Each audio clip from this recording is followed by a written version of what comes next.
अंगावर अंगभर कापड होती, चुलीत बोरी बाभळची लाकड होती। अंगावर अंगभर कापड होती, चुलीत बोरी बाभळची लाकड होती।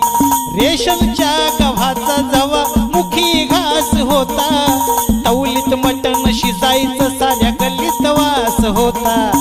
तवलीत मटण शिजायचं साऱ्या गल्लीत वास होता। परिस्थितीनं माणूस जरी काल फाटका होता, परिस्थितीनं माणूस जरी काल फाटका होता। रंगनाथा